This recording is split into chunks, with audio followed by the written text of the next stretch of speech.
एक ऐसा बाप जो अपने ही एक यूट्यूब चैनल पे आता है और बताता है जो मैंने किया है वो देश की हर बेटियों के नाम जो मैंने किया है उस पर मुझे कोई भी पछतावा नहीं है, चाहे मुझे अब कुछ भी हो जाए। मैंने हर बेटी का बदला ले लिया। अगर पुलिस सिस्टम अगर साथ देती, अपना काम अच्छे से की होती तो शायद मैं ये कदम नहीं उठाता। और उसके बाद उसकी कहानी मैं आप लोग को वीडियो में बताऊंगा। तो चलिए पूरी कहानी को सुनाता हूँ कि आखिर में उस पिता ने क्या किया था और जो कुवैत में है वो क्यों वीडियो बनाकर अपने ही यूट्यूब चैनल पे अपना एक जुर्म कबूल कर रहा है। तो नमस्ते, आदाब, सत श्री अकाल। आज की जो मैं सच्ची घटना आप लोग को सुनाने जा रहा हूँ, ये घटना आंध्र प्रदेश का एक जिला लगता है, वहीं का है। एक लड़का होता है जो अपने परिवार में सबकी रोजी रोटी के लिए कुवैत काम करने चला जाता है। और कुवैत काम करने जाता है तो जब 2 साल बाद कुवैत से वापस आता है तो उसके घर वाले उसकी एक लड़की अच्छी सी देखकर उसकी शादी उससे कर देते हैं। अब शादी होने के बाद वो कुवैत फिर से चला जाता है, लेकिन कभी आता तो अपनी पत्नी को भी लेके जाता। इसी बीच उसकी एक बेटी हो जाती है। अब बेटी होने के बाद जब पत्नी एक दो बार बेटी को भी लेके जाती है तो उसकी भी जॉब वहीं पे लग जाती है। अब पति पत्नी दोनों कुवैत में नौकरी करने लगते हैं। फिर उसके बाद अब बेटी को कौन देखेगा, इसके लिए पति बोलता है अपनी पत्नी से कि तुम्हारी माँ जो है वो अकेली रहती है, अगर हो सके तो हमारी बेटी को पाल लें, अपने पास रख लें और जो भी खर्चे आएंगे हम यहाँ से भेज दिया करेंगे। अब उसकी पत्नी मान जाती है, वो अपनी माँ से बात करती है कि हमारी बेटी को आप ही पाल लो और जो पैसे होंगे वो हम लोग दे दिया करेंगे। अब उसकी माँ मान जाती है, लेकिन लड़की जैसे ही 10 से 11 साल की होती है तो उस लड़के की सास का भी तबीयत खराब होने लगता है। फिर वो बोलता है कि ये करते हैं, मैं अपनी सास को कुवैत ही बुला लेता हूँ और अपनी लड़की को तुम्हारी बहन के घर पे रखवा देते हैं और कुछ साल वहाँ पे रहेगी, फिर हम लोग उसको ले लिया करेंगे और मिलते जाया करेंगे। उसके बाद वो अपनी पत्नी की बहन के घर पे उस लड़की को रख देता है और लड़की लगभग 11-12 साल की होने वाली रहती है। बीच बीच में उसकी माँ, उसके पिता भी आया करते थे और मिल के इन लोगों से जाया करते थे। एक बार जब उसकी पत्नी घर आती है और अपनी बहन के घर जाती है तो लड़की 12 साल की हो गई रहती है। वो अपनी माँ से बताती है कि माँ, जो यहाँ पे है, जो बूढ़े आदमी एक हैं जो दादा टाइप के दिखते हैं, लगते हैं, वो हमको बैड टच करते हैं, गलत तरीके से हमको छूते हैं। अब ये हर स्कूलों में पढ़ाया जाता है और हर किसी लड़की को मालूम है कि अच्छा टच बैड टच क्या होता है। जब उसकी माँ यह सब चीज़ सुनती है तो उसे तो विश्वास ही नहीं होता है। फिर किनारे ले जाकर अच्छे से पूछती है अपनी लड़की से, तो लड़की बताती है जो 12 साल की रहती है कि हाँ, ये सब बात सही है और हमेशा मुझे परेशान करते हैं। उसके बाद वो उसकी माँ अपनी बहन से पूछती है तो उसकी बहन भी बताती है।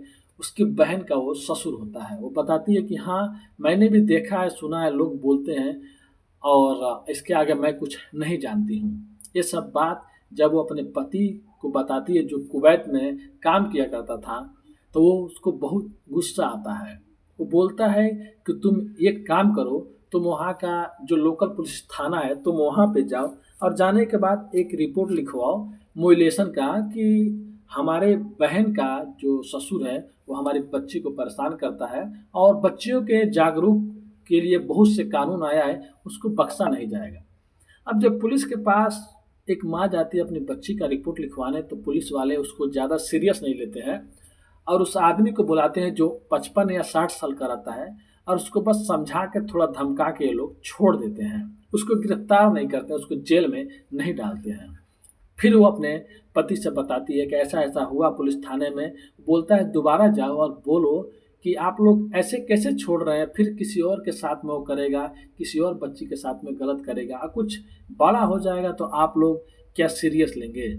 जब दोबारा उसकी पत्नी फिर से जाती है अपनी बच्ची को लेकर तो पुलिस वाले उल्टा ही उसको धमकी देने लगते हैं कि तुम कुवैत में नौकरी करती हो अगर ज़्यादा इस चीज़ में पड़ोगी तो तुम्हारे ऊपर ही कोई केस लगा के तुमको ही अंदर कर देंगे और तुम कुवैत नहीं जा सकोगी।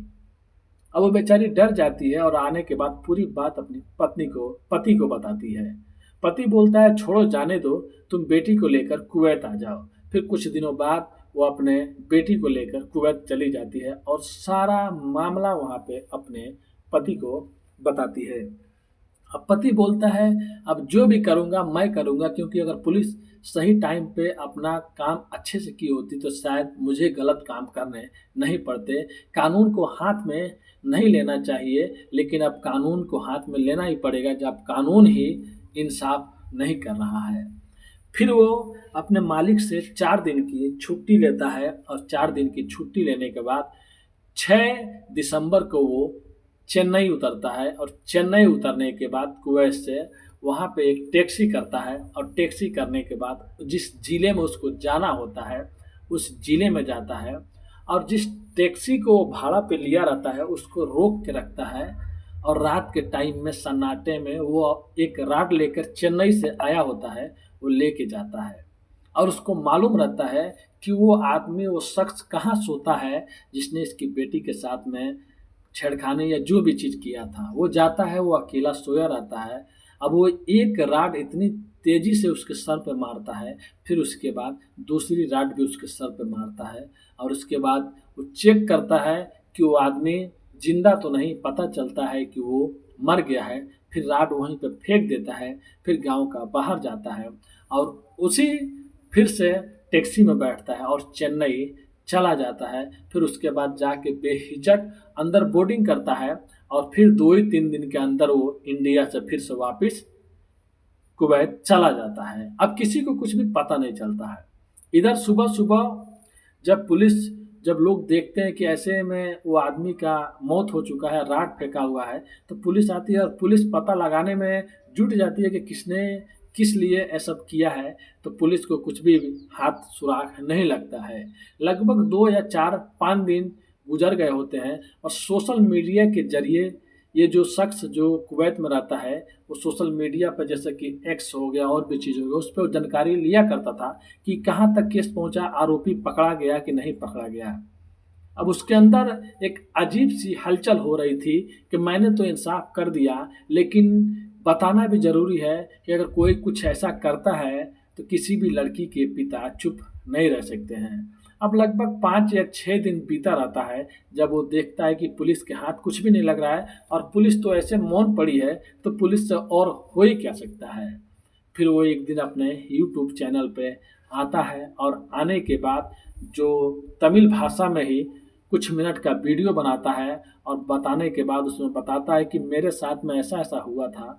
अगर पुलिस अच्छे से काम की होती तो शायद मुझे ये सब काम नहीं करना पड़ता। वो बताता है कि मैंने कैसे क्या किया और करने के बाद कैसे यहाँ पे आ गया। और जैसे ही वो वीडियो यूट्यूब पर चढ़ता है और वहाँ के जो प्रशासन को जब ये नज़र आता है तो हर जगह वहाँ के आजू-बाजू हड़कंप मच जाता है कि कैसे एक शख्स वहाँ से आया और कत्ल किया और चला गया और खुद वो अपना जुर्म कबूल भी कर रहा है।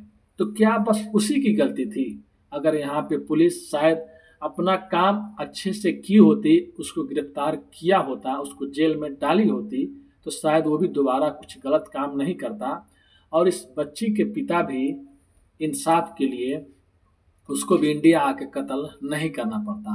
तो आप लोग अपना कमेंट में राय ज़रूर दीजिए। और हाँ, उसने गलत किया कि वो आके खुद कत्ल करके गया। शायद वो चाहता तो किसी और बड़े अधिकारी से, किसी और से वो मदद ले ले सकता था।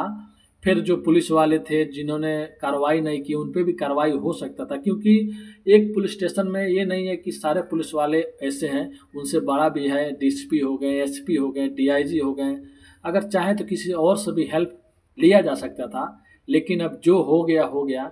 तो आप लोग अपना कमेंट करके राय ज़रूर दीजिए, क्या पिता ने सही किया और उसके बाद अब वो तो कुवैत में है, अब उसके बाद आगे क्या हुआ ये तो नहीं मालूम। तो चलिए पूरी कहानी को इसी पर ख़त्म करते हैं। तो आप लोग से रिक्वेस्ट करता हूँ, अगर आप इस चैनल पर नए हैं तो चैनल को सब्सक्राइब, लाइक, शेयर कीजिए और अपने परिवार को सेफ और सुरक्षित रखिए और अपने भी परिवार को आप लोग जागरूक कीजिए कि कहीं भी जाए किसी पे भी जल्दी से भरोसा ना करें और किसी भी अनजान लोगों से बात मत करें और ऐसे लोगों से दूर रहें जो गलत हैं। नमस्ते।